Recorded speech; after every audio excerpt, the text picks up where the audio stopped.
Welcome to this virtual reality tour of the reservoirs, wetlands, dams, urban waterways, terrestrial habitat, and abundant biodiversity that together form the San Diego River watershed. Throughout this presentation, you are free to look around in 360 to see all aspects of this foundational feature in the San Diego ecosystem. The function of the 52-mile stretch of the San Diego River is to collect rain and stormwater from the 440 square mile basin, also referred to as the San Diego River watershed, starting at the headwaters in Julian and draining out to the Pacific Ocean at Dog Beach. At least 25 state and federally listed endangered and threatened plant and animal species are found along the San Diego River watershed. Introduced pests, along with urban development, are the leading cause of habitat degradation threatening our local wildlife. Let's follow a drop of water as if it were raining and examine where it may end up inside the San Diego River watershed. Cuyamaca Rancho State Park.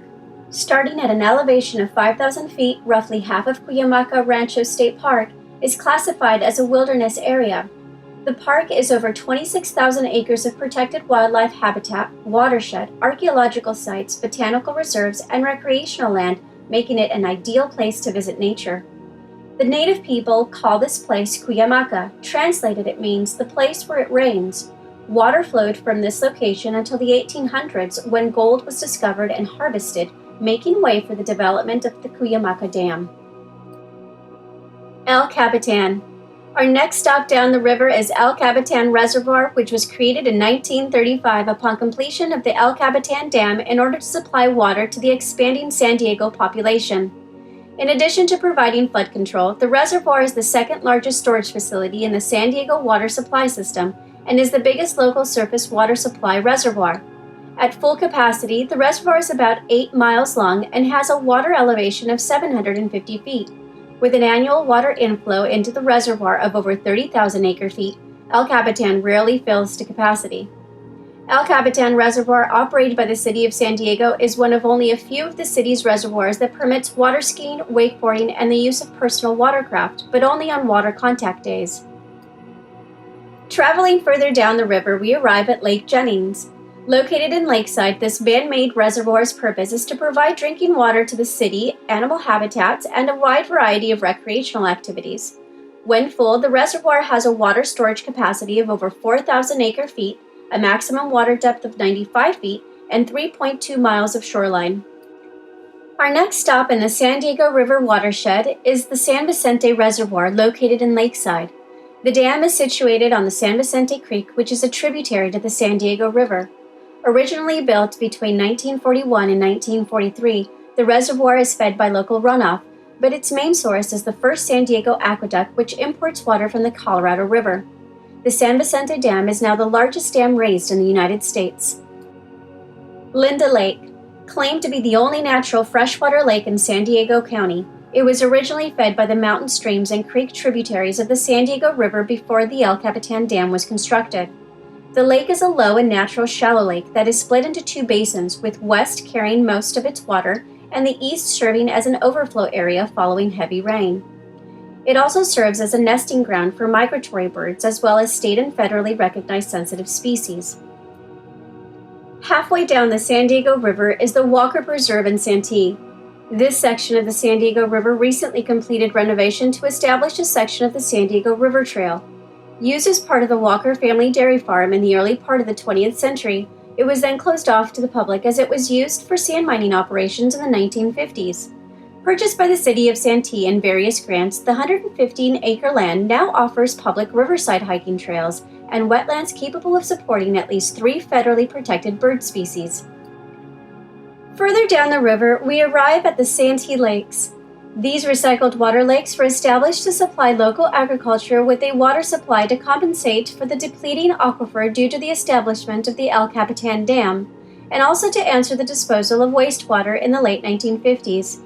Today, Santee Lake sits on over 190 acres of parkland and hosts 7 recycled water lakes that are stocked with sport fish year-round. Continuing our journey, we arrive at the Old Mission Dam, which is now a historic water impoundment structure located in Mission Trails Regional Park on the northeast end of Father Junipero Serra Trail and operated by the City of San Diego.